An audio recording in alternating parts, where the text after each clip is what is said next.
شريك له والصلاة والسلام على من لا نبي بعده أما بعد فأعوذ بالله من الشيطان الرجيم بسم الله الرحمن الرحيم اليوم أكملت لكم دينكم اللهم صل على محمد وعلى آل محمد كما صليت على إبراهيم وعلى آل إبراهيم إنك حميد مجيد اللهم بارك على محمد وعلى آل محمد كما باركت على إبراهيم وعلى آل إبراهيم إنك حميد مجيد. معزز اساتذہ کرام اور میرے محترم طالب علم دوستوں اور بھائیوں، آپ حضرات کی خدمت میں تفصیل کے ساتھ بیان کرنا مقصود نہیں. میں تو مولانا زبیر صاحب کی زیارت کے لیے حاضر ہوا. آگے ہم نے جلال پور پیر والا جلسے اور بیان کے لیے جانا ہے. میں نے مولانا سے گزارش کی تھی کہ ہم تھوڑی دیر رکیں گے، آپ کی زیارت بھی کریں گے اور پھر وہاں سے آگے جائیں گے. تو مولانا نے فرمایا تھوڑی دیر طلباء سے گفتگو ہو جائے. تو میں مناسب سمجھتا ہوں کہ گفتگو میں مسلک اہل سنت والجماعت احناف دیوبند کا جو مزاج ہے اس کو آپ سمجھیں. ہمارے دلائل کی بنیاد کیا ہے؟ ایک بنیاد نہیں، بنیادیں کئی ہیں اور مختلف وجود ہم اپنے مسلک پر دلائل پیش کرتے ہیں. میں آپ کی خدمت میں ایک بڑی آسان سی وہ طرز اختیار کرتا ہوں کہ جس کو سمجھنا اور سمجھانا ہمارے لیے بہت آسان ہے. رسول اکرم صلی اللہ علیہ وسلم نے جو قرآن کریم اس امت کو عطا فرمایا ہے، اس میں اللہ رب العزت نے فرمایا الیوم اکملت لکم دینکم. اللہ رب العزت نے دین کامل اور مکمل فرما کر ہمیں عطا فرمایا ہے. دین کے کامل ہونے کا معنی کہ جو قیامت تک آنے والے مسائل کے حل کے لیے اصول تھے وہ بھی اللہ رب العزت نے قرآن کریم اور احادیث مبارکہ میں عطا فرما دی.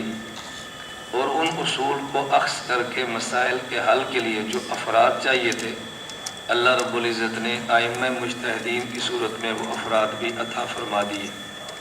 اب اگر کوئی بندہ شریعت کو سمجھنا چاہے، اگر کوئی بندہ تفسیر پر عمل، تفسیر کو سمجھنا چاہے، اس کے لیے اصول تفسیر ہے. اگر کوئی بندہ حدیث سمجھنا چاہے اصول حدیث ہے. اگر فقہ سمجھنا چاہے اصول فقہ ہے. تاریخ سے کوئی نتیجہ اخذ کرنا چاہے تو اصول تاریخ ہے. اصول تفسیر کو چھوڑ کے تفسیر سمجھے تو ضلالت، اصول حدیث کو چھوڑ کے حدیث سمجھے تو گمراہی، اصول فقہ چھوڑ کر فقہ سمجھے تو گمراہی، اصول تاریخ چھوڑ کر تاریخ سمجھے تو ضلالت. یہ ساری گمراہیاں یہاں سے پھیلتی ہیں جب بندہ اصول چھوڑ دے. ہم الحمدللہ اہل سنت والجماعت احناف اصولوں کے مطابق قرآن کریم اور احادیث مبارکہ کو سمجھتے ہیں. میں ایک دو مسئلے آپ کی خدمت میں عرض کرتا ہوں تاکہ آپ حضرات اس بنیاد پہ سارے مسائل کو بآسانی سمجھیں. ابھی قربانی کا موسم آنے والا ہے. قربانی کے دنوں میں امت کے اکثر افراد کو فکر ہوگی جانور اچھے سے اچھا ذبح کریں، حج بہترین سے بہترین کریں اور جو شروع کے روزے ہیں وہ بھی رکھیں، عبادات کی فکر ہوگی. لیکن ایک فرقہ جو انگریز کا پیدا کردہ ہے ان کی پوری کوشش ہوگی کہ حج کے دن بھی لڑائی کرائیں، روزوں کے بارے میں بھی لڑائی کرائیں، اگر حج پر پہنچ جائیں تو وہاں جا کر بھی لڑائی کرائیں. تو چونکہ انگریز نے ان کو پیدا ہی لڑنے کے لیے کیا تھا تو ان نے مسلک کے عنوان پہ لڑنا ضرور ہے. اور انگریز نے کام کیا کیا اس کو ذرا سمجھنے کی آپ کوشش کریں. میں بڑے آرام سے بات سمجھا رہا ہوں. بر صغیر میں آنے کے بعد انگریزوں نے پہلا کام یہ کیا، عیسائی مبلغین اور پادریوں کے ذریعے عیسائیت کو پھیلانے کی کوشش کی ہے.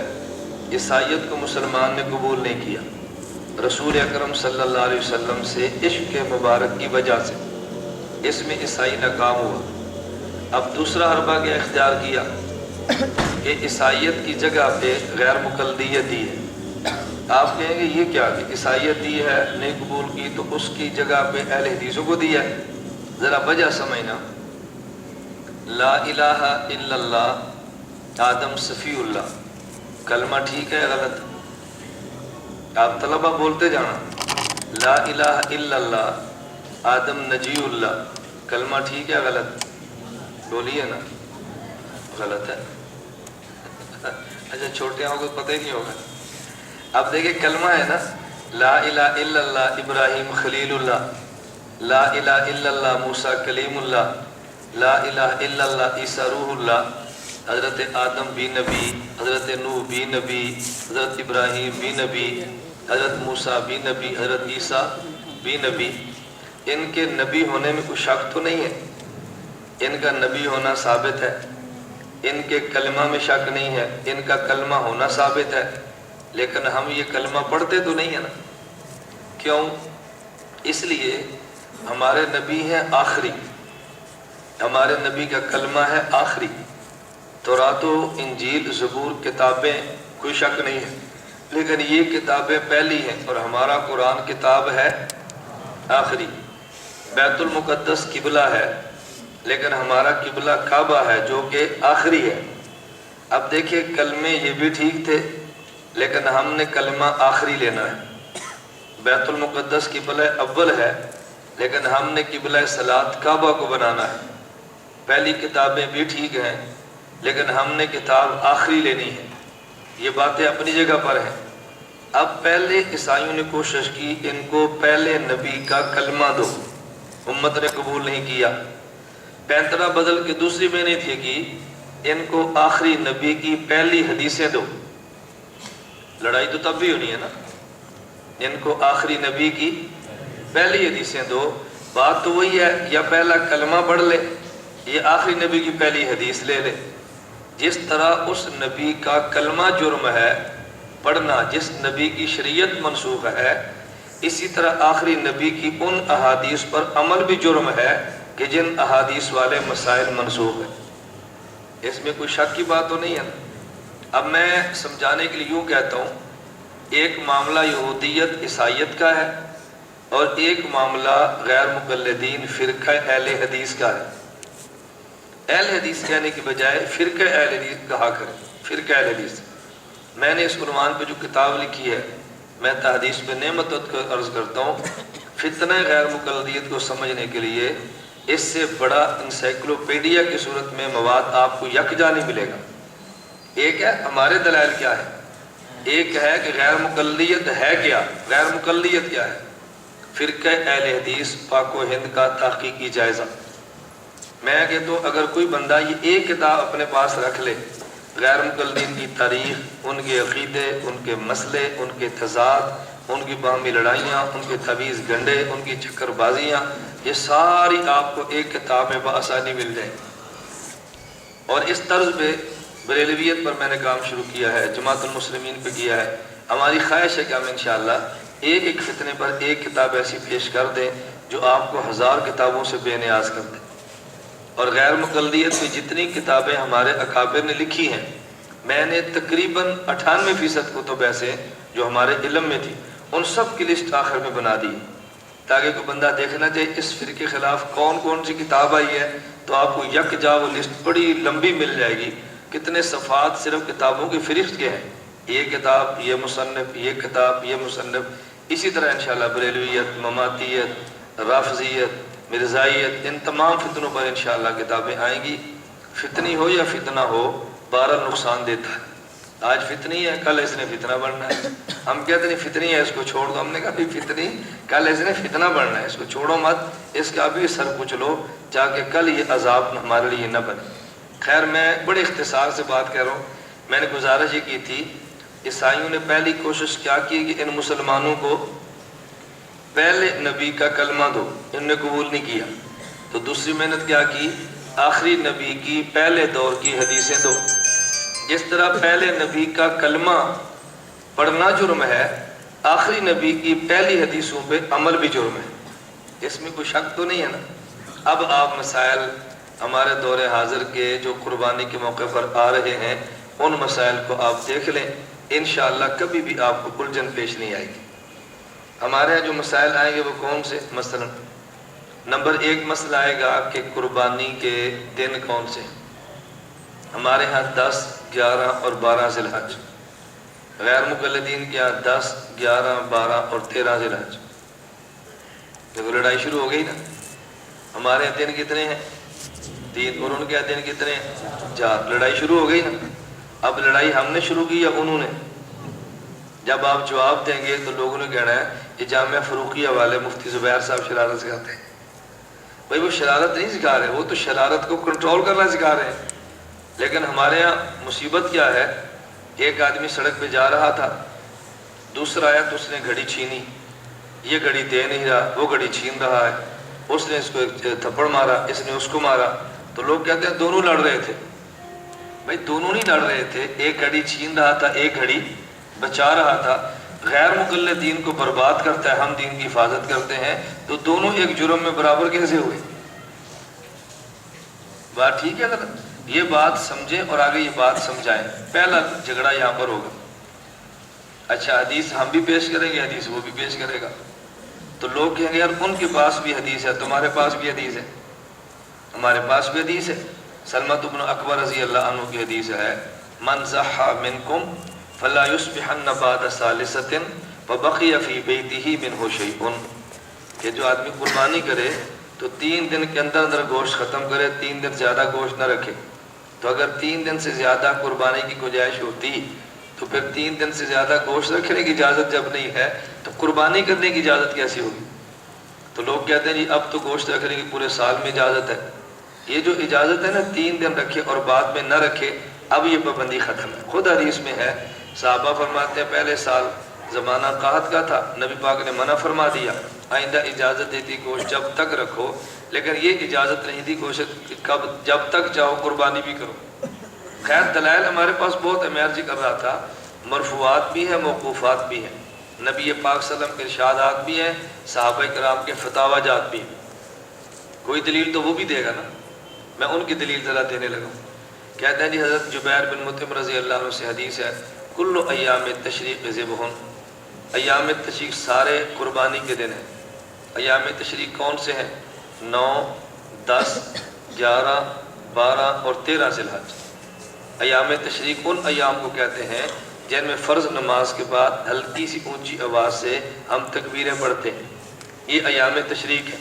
تو کہتے ہیں دیکھو ایام تشریق جب نبی پاک صلی اللہ علیہ وسلم نے فرما دیا، ہم نے کہا بھی حدیث پہ عمل کرو تو اصول حدیث سے کرو، اصول حدیث چھوڑ کے تو نہ کرو۔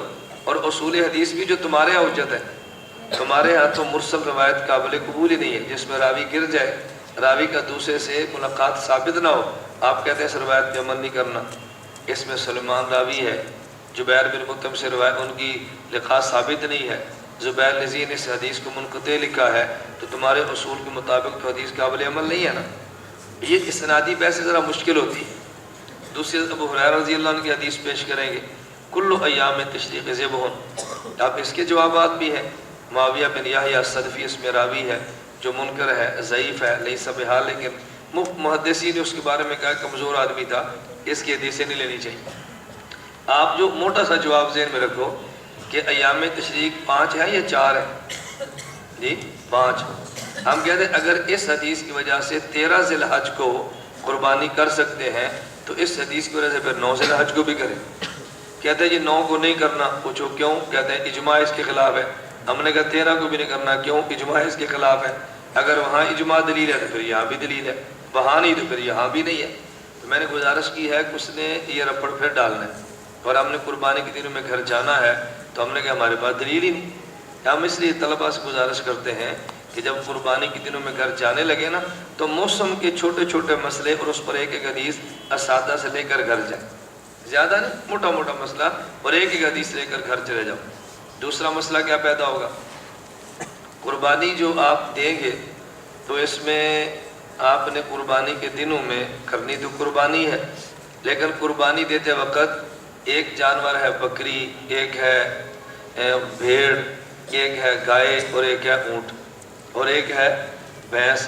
اس نے کہنا قربانی بھینس کی نہ کرو، ہم نے کہنا بھینس کی قربانی بھی کرو۔ اختلاف آ گیا نا، نیا پھٹا ڈال دے گا۔ مجھے میں قصور میں گیا تو ایک بندے نے کہا کہ غیر مقلد کٹے کی قربانی کیوں نہیں کرتے؟ میں نے کہا کٹے کا دل کبھی نہیں کرتا دوسرا کٹا ذبح،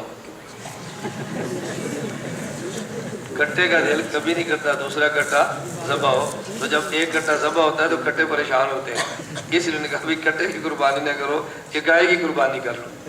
ہم نے کہا بھی کٹے کی قربانی بھی کر سکتے ہیں اور گائے کی قربانی بھی کر سکتے ہیں۔ اچھا مسلک بڑا عجیب ہے، نہ ماننے پر آئے تو کٹے کی قربانی نہ مانے، اور ماننے پر آئے تو گھوڑے کی قربانی مانے، اور ماننے پر آئے تو مرغے کی قربانی مانے، ماننے پر آئے تو مرغی کے انڈے کی قربانی مانے۔ یعنی غلاظت کی انتہا دیکھیں نا، نہ مانے تو یہ بھی نہ مانے، اور مان لے تو وہ بھی مانے۔ پھر ہمارا مسلک کتنا صاف ہے، اگر آپ نے دمبا ذبح کیا، سارا دمبا کھا لو، لیکن اس میں بعض چیزیں ایسی ہیں جو اچھی نہیں ہیں وہ نہ کہو۔ خیر مقلد کہتا ہے اصل مزہ تو اس میں تھا، تم نے کہا اس کو چھوڑ دو۔ عجیب لوگ ہیں۔ فتاوی نظیریہ میں شیخ الکل فی الکل میاں نذیر حسین دہلوی کہتے ہیں کہ جس جانور کو آپ نے ذبح کرنا ہے وہ سارا کھانا ہے۔ لوگوں نے کہا جی یہ جو 7 چیزیں ہیں، دم مسفوح رگوں کا بہنے والا خون ہے، نر جانور کی پیشاب کی جگہ، مادہ جانور کی پیشاب کی جگہ، اور نر جانور کی جو خصی ہے یہ تو نہیں کھانے چاہیے، پتا ہے، حرام مغز ہے، مسانہ ہے، یہ 7 چیزیں نہ کھائیں۔ دلیل سنو، کہتا ہے جن احادیث سے ان کی کراہت ثابت ہے وہ تو ضعیف ہے، اور طبیعت اس کو پسند نہیں کرتی، طبیعت کو دلیل شرعی ہے لہذا کھا لو۔ تو کاڑی رحمۃ اللہ بڑی پیاری بات فرماتا ہے بھی آپ بکرا ذبح کرو، سارا بکرا خود رکھ لو، 7 اعضاء پیک کرو، اور اہل حدیث مولوی کا ہدیہ بھیج۔ جو ہمارے یہاں جائز ہے ہم کھائیں، جو تمہارے یہاں جائز ہے تم کھاؤ۔ جو ہمارے یہاں جائز ہے ہم کھائیں، اور جو تمہارے یہاں جائز ہے تم کھاؤ۔ تو بات غلط تو نہیں ہے نا، بات بالکل ٹھیک ہے۔ تو اس کا اہتمام کریں۔ اگر آپ میں سے کوئی طالب علم یہ حوالہ نوٹ کر لے اور قربانی کے دن کسی اہل حدیث مولوی کے گھر 3-4 ہدیے بھیجیں، وہ خود فاروقی آئے گا کہ مولانا زبیر صاحب ہم آئندہ ایسی باتیں نہیں کریں کہ آپ طلبہ کو سمجھاؤ۔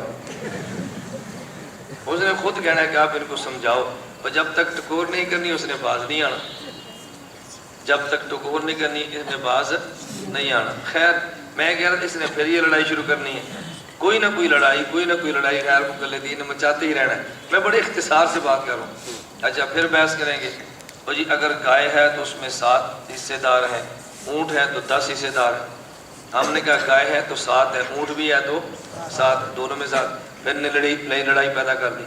اچھا حدیث وہ پھر پیش کرے گا، نہیں جی اونٹوں میں بھی حدیث ہے، پوچھو جی کون سی ہے، کہتے جامع ترمذی میں ہے، ابن عباس رضی اللہ عنہما کی حدیث ہے، کننا مع رسول اللہ صلی اللہ علیہ وسلم فی سفر فحضر الاضحیٰ، ہم حضور کے ساتھ سفر میں تھے، قربانی کا دن آیا، فاشترکنا فی البقرۃ 7 وفی الجزور 10، ہم گائے میں 7 آدمی شریک ہوئے اور اونٹ میں 10 آدمی شریک تھے۔ دیکھو حدیث آ گئی نا، جیسے عیسائی نے کلمہ پیش کیا نا نبی کا، اس نے بھی حدیث اللہ کے نبی نے کی پیش کی ہے، حدیث آ گئی۔ اب ہمارے حضرات کہیں گے جی ہمارے پاس کیا دلیل ہے؟ بہشتی زیور میں لکھا ہے کہ گائے میں 7 آدمی، اونٹ میں بھی 7 ہوں، تعلیم الاسلام میں لکھا ہے۔ اب ایک بندہ کہے گا یار وہ ترمذی پیش کر رہا ہے، آپ بہشتی زیور پیش کر رہے ہیں، کہاں ترمذی اور کہاں بہشتی زیور؟ پھر کہیں گے بہشتی زیور، میں کسی جگہ پر گیا تو غیر مقلد تقریر کر رہا تھا، کہتے ہیں بہشتی زیور نہیں ہے، سیکسی زیور ہے، یہ بہشتی زیور نہیں ہے، مذاق نہ سمجھو، یہ بہشتی زیور نہیں ہے، سیکسی زیور ہے۔ میں ساتھیوں کو سمجھاتا ہوں، جدہ میں گیا تو مجھے ایک ڈاکٹر صاحب آئے تو انہوں نے فرمایا جی ہم بہت پریشان ہیں۔ میں نے کہا اللہ آپ کی پریشانی دور فرمائے، ہمیں بتائیں بات کیا ہے؟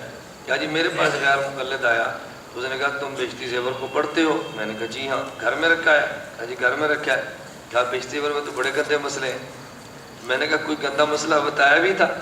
اس نے کہا جی بہشتی زیور میں لکھا ہے اگر کوئی عورت بیمار ہو، ڈاکٹر عورت کے پاس جائے، وہ عورت اپنی انگلی مریض عورت کی شرمگاہ میں داخل کرے، پھر باہر نکالے، رطوبت لگی ہو روزہ ٹوٹتا ہے، نہ لگی ہو تو نہیں ٹوٹتا۔ ہمارے بعض رات کو تعجب ہوتا ہے کہ یہ مسئلہ طلبہ کو نہ بتائیں۔ میں نے کہا جب اس نے باہر سوال کرنا ہے تو پھر طالب علم جواب کہاں سے تلاش کرے گا؟ یہ مدرسوں میں بھی جواب نہیں سمجھائیں گے تو یہ جواب سمجھانے کہاں پر ہے؟ دیکھیں نا کتنے مسئلے آپ پڑھتے ہیں، حیض اور نفاس کے مدارس بھی ہوتے ہیں نا، تو یہ مسائل کن کو سمجھائیں گے؟ ہمارے یہاں تو یہ باتیں مناسب نہیں ہیں۔ یقین فرمائیں ہمارے بیانات جہاں تک پہنچے ہیں نا، ہمارے مسلک کی بچیاں ان مسائل کو ایس ایم ایس غیر مقلدین کی لڑکیوں کو کرتی ہیں، بھائی تمہاری کتابوں میں یہ بھی لکھا ہے، یہ بھی لکھا ہے، بہشتی زیور پہ اعتراض کرتی ہے، ذرا یہ کتاب بھی تو پڑھ لو نا۔ اب جیسا وہ طرز اختیار کریں گے، وہ طرز آپ جواب دیں گے نا تو ان کا دماغ ٹھیک ہوگا۔ مجھے اس نے کہا جی ہم بڑے پریشان ہیں۔ میں نے کہا کوئی بات نہیں ہے۔ کہتے ہیں اس کا حل؟ میں نے کہا حل ہے۔ کہتے ہیں جی وہ کیا؟ میں نے کہا آپ کے ہاں جدہ میں 3 فٹ لمبا اور تھوڑا سا موٹا ڈنڈا مل جاتا ہے. مجھے اس نے کہا جی مل جاتا ہے. میں نے کہا آپ یہ ڈنڈا کلینک میں رکھ سکتے ہیں؟ کہا جی رکھ سکتا ہوں. میں نے کہا اب جب غیر مقلد آئے نا تو آپ نے ہدیۃ المہدی لینی ہے، وحید الزمان کی کتاب ہے، اور اس میں اس نے ایک مسئلہ لکھا ہے، من ادخل خشبۃ فی دبرہ فاخرج فلم یفطر. اگر کوئی بندہ ڈنڈا لے اور اپنے پخانے کی جگہ میں داخل کرے پھر باہر نکالے تو روزہ نہیں ٹوٹتا. میں نے کہا وہ جو کلینک میں پردے کی جگہ ہوتی ہے نا، کپڑا ہوتا ہے، اس کو پیچھے رکھ کے کہنا بھائی بیشتی سیور والا مسئلہ ہم بتائیں کہ کیسے ہوتا ہے، یہ مسئلہ تو بتا دے.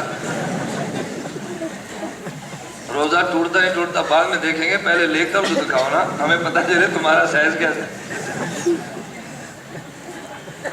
یہ بات غلط ہے، ٹھیک ہے.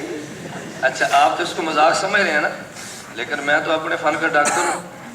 ڈاکٹر کو پتہ ہوتا ہے کس جگہ پر انجیکشن کون سا لگانا ہے. ایسے ہوتا ہے کہ نہیں؟ کبھی ڈاکٹر انجیکشن کہاں لگاتا ہے؟ بازو پر. اور کبھی کہاں لگاتا ہے؟ کہتا ہے یہ منہ پر آ میں ٹیکہ لانا ہے. ڈاکٹر کو پتہ ہوتا ہے. ہم کابل میں تھے، طالبان کے ڈاکٹر تھے، وہ ٹیکہ ہی ایسے لگاتے تھے. میں نے کہا ڈاکٹر کو پتہ ہے میں نے کون سا ٹیکہ کہاں لگانا ہے. اس ٹیکے کا فائدہ کیا ہوا؟ آپ یقین فرمائیں آج تک مجھے وہ ڈاکٹر 2 سال گزر گئے 100 ریال مانا فنڈ دیتے. اس نے کہا جی مولانا خدا گواہ ہے میرے کلینک پہ دوبارہ غیر مقلد نہیں آیا. میرے کلینک پر دوبارہ غیر مقلد نہیں آیا. میں نے کہا انشاءاللہ آئے گا بھی نہیں، اگر آئے گا تو ڈنڈا تیار رکھنا، پھر دوبارہ نہیں آئے گا. خیر میں یہ عرض کر رہا تھا کہ باز نہیں آتے جب تک آپ نے جواب نہیں دینا، وہ باز نہیں آئیں گے. تو اونٹ میں کتنے حصے دار ہیں؟ ان کے اونٹ میں کتنے ہیں؟ راجی حدیث میں ہے. حضرت ابن عباس رضی اللہ عنہ فرماتے ہیں، آپ بھی حدیث پیش کریں، ترمذی میں ہے. حضرت جابر رضی اللہ عنہ فرماتے ہیں کن نحرنا ما رسول اللہ صلی اللہ علیہ وسلم عام الحدیبیہ، ہم نے اللہ کے نبی کے ساتھ حدیبیہ والے سال قربانی کی ہے. اور جب ہم نے قربانی کی تھی ہم نے قربانی یوں کی، نحرنا ما رسول اللہ صلی اللہ علیہ وسلم عام الحدیبیہ البقرۃ عن سبعۃ والبدنۃ عن سبعۃ. ہم نے گائے کو بھی 7 کی طرف سے ذبح کیا اور ہم نے اونٹ کو بھی 7 کی طرف سے ذبح کیا. اب دیکھو وہاں بھی حدیث ہے اور یہاں بھی. اب جی عمل کیسے کریں؟ اللہ امام ترمذی کو جزائے خیر عطا فرمائے، ایسی پیاری وہ بات فرماتے ہیں، یقین کریں کہ فطروں کے دروازے بند ہوتے ہیں. امام ترمذی نے فیصلہ کیا والعمل علی ھذا عند اہل العلم من اصحاب النبی صلی اللہ علیہ وسلم والتابعین ومن بعدہم. فرمایا حضرت ابن عباس والی حدیث متروک ہے، حضرت جابر والی حدیث معمول ہے. جیسے وہ کلمہ متروک ہے یہ حدیث متروک ہے. جو پہلے کلمے کو تلاوت تو کر لیتے ہیں لیکن بطور کلمہ کبھی نہیں پڑھتے. جو حدیث منسوخ ہو جائے اس کی تلاوت تو کر لیتے ہیں، کبھی اس حدیث پہ عمل نہیں کرتے. میں نے کہا ایسے بہت سارے مسائل جو پیش آتے ہیں، میں تو ایک آدھ مسئلہ آپ خدمت میں عرض کر رہا ہوں. ماشاء اللہ پھر مسئلہ پیش آئے گا. یہ جی مسنہ، مسنہ کا مطلب کیا ہے؟ مسنہ کہتے ہیں مثلا ایک بکری اور بھیڑ ہے، ایک مسئلہ ہے گائے کا، ایک مسئلہ ہے اونٹ کا. اونٹ اور گائے میں اختلاف نہیں ہے، اختلاف آ کے چلتا ہے بکری اور بھیڑ میں. مثلا بھیڑ اور بکری کا مسنہ وہ ہوتا ہے کہ جس کی ایک ساتھ عمر ہو جائے اور دوسرے میں داخل ہو جائے. نمبر 2 گائے میں سے مسنہ وہ ہے کہ جس کی عمر 2 سال ہو اور تیسرے میں داخل ہو جائے. اونٹ میں مسنہ وہ ہے کہ جس کی عمر 5 سال اور چھٹے میں داخل ہو. اونٹ اور گائے والے مسنہ میں اختلاف نہیں ہے. اختلاف کس میں کرتے ہیں؟ یہ جو بکری والا ہے اختلاف کیا ہوتا ہے کہ سال کا اعتبار ہے یا دانتوں کا اعتبار ہے؟ سال کا اعتبار ہے. یا اب 1 سال والی بکری ذبح کرنی ہے یا 2 دانتی جسے کہتے ہیں دوندی بکری ذبح کرنی ہے؟ دوندا بکرا ذبح کرنا ہے یا 1 سال والا؟ 2 دانتا سمجھتے ہو؟ ہم عموماً سمجھتے ہیں کہ شاید 2 دانت اگ جائیں تو 2 دانت والا ہے. جانور میں یوں نہیں ہوتا. جانور میں 2 دانت گر جائیں تو 2 دانت والا ہوتا ہے.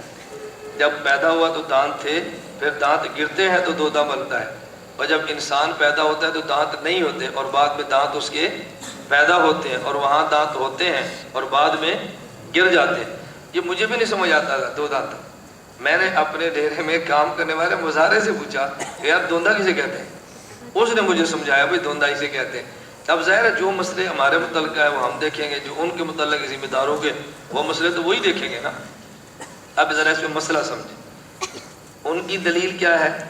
حدیث پاک میں ہے، نبی پاک صلی اللہ علیہ وسلم فرمایا، حضرت جابر رضی اللہ عنہ راوی ہیں، لا تذبحوا الا مسنۃ الا ان یوسر علیکم فتذبحوا جزءۃ من الظأن، تم قربانی میں مسنہ ذبح کیا کرو، اگر مسنہ نہ ملے تو پھر تم جزءۃ من الظأن، جزء یہ ذبح کرو۔ اب نہ ملے یہ قید اتفاقی ہے، یعنی کوشش کرو یہ ملے، اگر جزء من الظأن ہو تو بھی تم ذبح کر سکتے ہو، قید اعتراضی نہیں ہے، اس میں اتفاق ہے۔ دلیل ان کی کیا ہے؟ کہتے ہیں نبی پاک نے فرمایا کہ تم مسنہ بکری کا ذبح کرو، اور مسنہ سنن سے ہے، اور لغت کے اندر مسنہ کا معنی ہوتا ہے سنایا، دو دانتا، جو کہ لغت میں مسنہ کا معنی یہ ہے کہ جس کے دو دانت گر جائیں اس جانور کو مسنہ کہتے ہیں۔ تو ہم نے عربی کو لغت سے سمجھنا ہے، اس لیے ہم نے لغت کے مطابق ترجمہ یہ کیا کہ دو دانت گر جائیں تو اس کو ذبح کریں، اس کا تعلق عمر کی بنیاد پہ نہیں ہے۔ یہ پورا خلاصہ ہے غیر مقلدین کی دلیل اور ان کے اصل ماخذ کا۔ اب آپ اس کے جواب سماعت فرمائیں۔ جواب نمبر 1، ہم نے کہا لا تذبحوا الا مسنہ، نبی پاک نے فرمایا کہ مسنہ ذبح کرو، جس طرح لغت میں مسنہ کا معنی دو دانتا ہے، اسی طرح لغت میں مسنہ کا معنی 1 سال والا ہے۔ لغت میں جس طرح مسنہ کا معنی دو دانتا ہے، اسی طرح لغت میں مسنہ کا معنی 1 سال والا ہے۔ اب دیکھنا ہے کہ لغت میں معنی تو دونوں تھے، اب ہم جائیں گے اہل شریعت کے پاس ہے کہ جب ایک لفظ کے لغت میں 2 معنی آ جائیں تو ہم ان میں لغت کا کون سا معنی لیں گے؟ اسے عربی زبان کے اصولوں میں یا اصول فقہ میں کہتے ہیں ایک لفظ محتمل ہو، ایک معنی یہ ہو اور ایک معنی وہ ہو۔ تو جس لفظ کے اندر 2 معنی کا احتمال ہو، ایک معنی کے تعین کے لیے عامی آدمی کافی نہیں ہوتا، ایک معنی کا تعین فقیہ کرتا ہے اور شریعت کو سمجھنے والے کرتے ہیں۔ تو لغت میں دونوں معنی تھے، اور فقہا نے ہمیں بتایا ہے کہ یہاں پر معنی 2 دانت والا نہیں ہے بلکہ معنی 1 سال والا ہے۔ اچھا آپ کہیں گے اس کی کیا دلیل ہے کہ ہم فقیہ کے پاس جائیں؟ موجم کبیر طبرانی کی روایت ہے، حضرت علی رضی اللہ عنہ فرماتے ہیں میں نے پوچھا یا رسول اللہ ان نزل بنا امر لیس فی بیان امر ولا نہی فما تأمرنا، نبی پاک صلی اللہ علیہ وسلم سے میں نے عرض کیا یا رسول اللہ اگر کوئی ایسا مسئلہ پیش آ جائے کہ جس میں آپ کی طرف سے صراحتاً نفی یا امر نہ ہو، اس بات یا منع نہ ہو، ہم کس پر عمل کریں؟ اب حضور نے فرمایا مسنہ کا ذبح کرو، مسنہ کا معنی 2 دانتا بھی ہے اور مسنہ کا معنی 1 سالہ والا بھی ہے۔ یا تو اللہ کے نبی فرماتے نا کہ مسنہ کے 2 معنی ہم اگر تم نے یہ معنی لینا، اب ہم کون سا معنی لیں؟ ایک ایسا مسئلہ پیش آ گیا کہ جس میں حضور کی طرف سے واضح حکم موجود ہے۔ حضرت علی پوچھتے ہیں میں نے پوچھا یا رسول اللہ ہم کیا کریں؟ ان نزل بنا امر لیس فی بیان امر ولا نہی فما تأمرنا، فقال رسول اللہ صلی اللہ علیہ وسلم تشاورون الفقہاء، تشاورون، ایسا مسئلہ پیش آ جائے فقہاء سے مشورہ کرنا۔ اب فقیہ کہتا ہے کہ معنی یہ نہیں لینا بلکہ معنی یہ لینا ہے۔ میری بات سمجھ گئے؟ دوسری دلیل سمجھ، دوسری دلیل ہم نے کہا ایک مسنہ ہے بکری کا، ایک مسنہ ہے گائے کا، ایک مسنہ ہے اونٹ کا۔ تو جو اونٹ کا مسنہ تھا تو وہاں تو ہم نے دانتوں کا خیال کیا یا عمر کا؟ اگر مسنہ گائے کا ہے تو دانتوں کا خیال کیا یا عمر کا؟ تو بکری پر بھی قیاس کا تقاضا یہ تھا کہ دانتوں کا خیال نہ کرو بلکہ عمر کا خیال کرو۔ اور تیسری دلیل سمجھ، یہ تیسرا ذرا اہم دلیل ہے، اس کو ذرا توجہ سمجھنا۔ نبی پاک صلی اللہ علیہ وسلم نے فرمایا لا تذبحوا الا مسنۃ، قربانی میں مسنہ کو ذبح کرنا، توجہ رکھنا، کس کو ذبح کرنا؟ مسنہ۔ الا ان یسر علیکم فتذبحوا جزءۃ من الظأن، اگر مسنہ کی بجائے تم ایسا دمبا ذبح کرو، ایسا یعنی بھیڑ ذبح کرو کہ جو دیکھنے میں 6 ماہ کی، دیکھنے میں 1 سال کی لگے تو 1 سال کی لگے تو گنجائش ہے۔ کیوں؟ عربی زبان میں جزع ایسی بھیڑ اور ایسے دمبے کو کہتے ہیں عمر اس کی 6 سال ہو اور عمر اس کی 6 ماہ ہو اور دیکھنے میں، توجہ رکھنا، عمر اس کی 6 ماہ اور دیکھنے میں، اللہ کے نبی نے کیا فرمایا؟ ذبح تو مسنہ کرنا ہے، مسنہ نہ ہو تو پھر وہ جانور ذبح کر لو عمر 6 ماہ ہو اور دیکھنے میں۔ تو اگر عمر کا اعتبار نہیں تھا، اللہ کے نبی پھر یوں نہ فرماتے نا، فرماتے اگر اس کے 2 دانت نہ بھی گرے ہوں لیکن دیکھنے میں 2 دانت والے کے برابر ہو تو یہ ذبح کر لو۔ نبی پاک صلی اللہ علیہ وسلم نے فرمایا ذبح تو مسنہ کرنا ہے، اگر مسنہ نہ کرو اس کے مقابلے میں ایسا جانور ذبح کرو جس کی عمر تھوڑی ہے، دیکھنے میں سال کے برابر ہے، تو معلوم مدار دانت پر نہیں ہے، مدار عمر پر ہے، مدار دانت پر نہیں ہے، مدار عمر پر ہے۔ تو میں کہہ رہا تھا کہ مسائل تو پیش آنے ہیں، تو ان مسائل کو عید کے موقع پہ تھوڑی تھوڑی دلیلیں آپ یاد فرما لیں تو انشاءاللہ کبھی بھی آپ کو الجھن پیدا نہیں ہوگی۔ اللہ مجھے اور آپ کو بات سمجھنے کی توفیق عطا فرمائے۔ تو میں نے جہاں سے بات شروع کی تھی وہیں پر ختم کرتا ہوں۔ وہ کیا؟ عیسائیت نے کوشش کیا کی کہ مسلمانوں کو کیا بنا دو؟ عیسائی۔ جب عیسائیت میں وہ کامیاب نہیں ہو سکا تو پھر انہیں کیا کوشش کی کہ پہلے نبی کا کلمہ تو نہیں پڑھتے، چلو آخری نبی کی پہلے دور کی حدیثیں ان کو رٹا دو، اس پہ لڑیں گے، حدیث میں آ گیا ہے، حدیث میں آ گیا ہے، لڑائی بھی ہوتی رہے گی اور نام بھی حدیث کا چلے گا۔ اس میں انگریز کامیاب ہوا، تو پھر کہ اہل حدیث انگریز کی پیداوار ہے۔ اللہ مجھے اور آپ کو اس سے بچنے کی توفیق عطا فرمائے۔ اس لیے میں گزارش کر رہا تھا یہ چھوٹا سا اصول ذہن نشین فرما لیں، آمین بالسر، ترک رفع یدین، ترک القراءۃ خلف الامام، وضع الیدین تحت السرہ، یہ جتنے مسائل ہیں نا، آمین آہستہ کہنا، رفع یدین نہ کرنا، امام کے پیچھے قراءت نہ کرنا، ہاتھ ناف کے نیچے باندھنا، یہ میں عنوان بار بار کیوں کہہ رہا ہوں؟ ہم نے مسائل میں بھی عنوان ان کا لے لیا ہے۔ ہمارے پتہ لوگ کیا کہتے ہیں؟ آج ملتان مناظرہ کس پر؟ کہتے ہیں رفع یدین پر۔ ہمارا عنوان رفع یدین ہے، ترک رفع یدین ہے، تو اب ترک رفع یدین کیا کرو نا؟ مولانا صاحب ہم نے آپ کا بیان استاد جی کرانا ہے، استاد جی اب ٹائم تو ہمارے مدرسے میں مولانا پوچھے کس موضوع پر؟ کو جی سینے پر ہاتھ باندھنا ہے، سینے پر ہاتھ باندھنا، اس پر بیان کرانا ہے۔ اس سینے پر ہاتھ باندھنے پر بیان کرانا ہے یا ناف کے نیچے ہاتھ باندھنے پر بیان کرانا ہے؟ دیکھیں ہم نے مسائل میں عنوان بھی ان کا لے لیے، اور یہ عنوان عام بندے نہیں، یعنی آپ حیران ہوگے اس موضوع پر کام کرنے والے اختیار کر لیتے، ایسا باطل کا پروپیگنڈا ہوتا ہے۔ میں عرض کر رہا ہوں، بات کافی لمبی ہو گئی، ان میں خیال کیا فرمائیں۔ صحیح بخاری ایسی حدیث کی کتاب ہے کہ جو ایک مقلد نے لکھی ہے کہ حضرت امام بخاری رحمہ اللہ تعالیٰ نے اپنے مسلک پر وہ دلائل لاتے ہیں۔ ایسی کتاب لیں کہ جس میں فریقین کے کوئی دلائل پیش کرتا ہو، یہ بھی اور یہ بھی، انشاءاللہ ثم انشاءاللہ آپ کو 99% کتب احادیث وہ ملے گی کہ جس میں غیر مقلدین کی حدیث پہلے درج ہوگی، ہماری بات میں درج ہوگی۔ کتنی کتب؟ 99% وہ ملے گی کہ جس سے غیر مقلدین کی حدیث پہلے اور ہمارے مسئلے والی حدیث بعد میں۔ آپ جو بھی کتاب آنکھیں بند کر کے اٹھا لیں، اور سب سے بہترین ترمذی ہے کیونکہ وہ دونوں مسئلوں پر حدیث پیش کرتے ہیں۔ میں نے یہ بات کیوں عرض کی ہے؟ حضرت امام نووی رحمۃ اللہ علیہ نے امام مسلم کی صحیح مسلم میں جو یہ باب ہے نا، باب الوضوء مما مست النار، کہ اگر آدمی آگ پر گرم کی ہوئی چیز کو چھو لے تو وضو ٹوٹتا ہے یا نہیں، اس پر امام مسلم 2 قسم کے حدیثیں لائے۔ پہلے حدیث لائے توضؤ مما مست النار، آگ پر پکی چیز کو استعمال کیا تو وضو ٹوٹ جائے گا۔ پھر حدیث لائے کہ نبی پاک صلی اللہ علیہ وسلم نے وضو فرمایا، مسجد میں جانے لگے، اور حضور اکرم صلی اللہ علیہ وسلم کو کسی نے ہدیے میں گوشت اور روٹی پیش کی، اللہ کے نبی نے گوشت بھی کو تناول فرمایا، پکا ہوا تھا، اور روٹی کے بھی 3 لقمے لگائے، اور وضو نہیں کیا، ما مس ماء، وضو نہیں فرمایا۔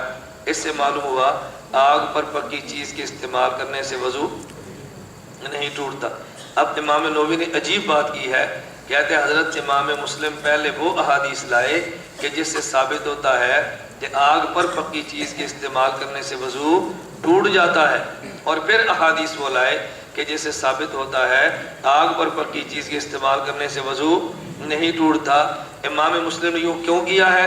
کہتے ہیں ھذہ عادت مسلم وغیرہ من ائمۃ الحدیث یذکرون الاحادیث التي يرونها منسوخة ثم يعقبون بالناسخ۔ امام مسلم اور دیگر محدثین کی مبارک عادت یہ ہے کہ پہلے حدیث وہ لاتے ہیں جو ان کے ہاں منسوخ ہو، اور پھر حدیث وہ لاتے ہیں جو ان کے ہاں ناسخ ہو، جو ان کے ہاں اب دیکھو کوئی مشکل بحث تو نہیں ہے نا، کتنی آسان بحث ہے. تو غیر مقلدین وہ احادیث لیں گے جو منسوخ ہے اور ہم وہ لیں گے جو ناسخ ہے. اور عیسائی وہ کلمہ پڑھیں گے جس کی شریعت منسوخ ہے. یہودی اس نبی کا کلمہ پڑھیں گے جس کی شریعت ہے، ہم اس نبی کا کلمہ پڑھیں گے جس کی شریعت ناسخ ہے. تو جو لڑائی یہودیوں کی ہم سے ہے وہی لڑائی ان کی ہم سے. وہ کہتے ہیں منسوخ شریعت والے نبی کا کلمہ پڑھ لو، یہ کہتے ہیں آخری نبی کی منسوخ حدیثیں لے لو. ہم نے کہا بھی ایسا نہیں ہو. بات ٹھیک ہے، وہ حدیث بخاری میں ہو تب بھی عمل نہیں ہے، یہ آیت قرآن میں ہو تب بھی عمل نہیں. جس کا حکم منسوخ ہو اگر قرآن میں عمل کر لیں گے. میں سمجھانے کے لیے مثال دیا کرتا ہوں. ہمارے پھر شروع ہو گئے. پہلے کیا تھا، 5 کے نوٹ کو حکومت نے ختم کر دیا. اب اگر ایک نوٹ حکومت ختم کر دے اور بندہ بازار میں جائے کہ جی یہ 10 روپے کا نوٹ ہے مجھے اس کی کلفی دے دو، تو کلفی والا کہے گا پتر تو منسوخ ہے. وہ لڑکا غیر مقلد ہے نا، اس نے کہا اس کے اوپر تو محمد علی جناح کی فوٹو ہے، اس پر دیکھو سیریل نمبر ہے، اس پہ اسٹیٹ بینک کے گورنر کے 10 خط ہیں، آپ اس میں دیکھو وہ جو تار ہے جو عام نوٹ میں نہیں ہوتی، تو کیوں نہیں لیں گے؟ یہ حدیث تو بخاری میں ہے، یہ حدیث تو بالکل صحیح ہے، اس کی صنعت تو کمزور ہے ہی نہیں. اس نے کہا بیٹا اس میں گورنر کے دستخط بھی ہیں، اس میں سیریل نمبر بھی ہے، محمد علی جناح کی فوٹو بھی ہے، اس میں وہ چمکیلی سی تار بھی ہے، لیکن اس کی مدت پوری ہو گئی ہے. اس کی مدت حدیث بخاری میں ہے، حدیث بالکل صحیح ہے، راوی پر کوئی کلام نہیں ہے، لیکن بیٹا اس کی مدت پوری ہو گئی. کیا پوری ہو گئی؟ مدت پوری ہو گئی. میں اس لیے کہتا ہوں غیر مقلدین جہاد کے لیے افغانستان نہیں جاتے، کشمیر جاتے ہیں. افغانستان نہیں جاتے، کہاں جاتے ہیں؟ کیوں؟ اس لیے افغانستان میں منسوخ حدیثوں نے نہیں چلنا اور کشمیر خلافت ہے ہی نہیں، تو وہاں تو منسوخ حدیثیں چل جانی ہے نا. اس لیے وہ افغانستان جائیں گے، کشمیر کا نام نہیں لیں گے. کہ وجہ میں بات کیوں سمجھا، کشمیر جائیں گے افغانستان کا نام نہیں لیں گے. وجہ میں نے آپ کو سمجھایا نا، یہ جو 10 روپے لے کر کلفی لینے کے لیے گیا ہے، یا قانون جو ٹھیک نہیں تھا. اگر قانون زبردست ہوتا، کلفی والا اس غیر مقلد کو تھانے دیتا کہ دیکھو منسوخ نوٹ لے کر آیا ہے، پرچہ ہونا ہے کہ نہیں؟ اگر منسوخ نوٹ لے کر آئے تو پرچہ تھانے دار کرتا ہے، منسوخ حدیث لے کر آئے تو ملا عمر جیل میں ڈالتا ہے. انہوں نے کہا جی افغانستان جاتے ہی نہیں، چلو ہم رستہ ہی دوسرا اختیار کریں جہاں منسوخ حدیثوں کا سکہ چلتا ہو. تو میں گزارش کر رہا تھا کہ نہ منسوخ شریعت نبی کا کلمہ پڑھنا ہے، نہ آخری نبی کی منسوخ حدیثوں پہ عمل کرنا ہے. اللہ مجھے اور آپ کو بات سمجھنے کی توفیق عطا فرمائے. وآخر دعوانا ان الحمد للہ رب العالمین.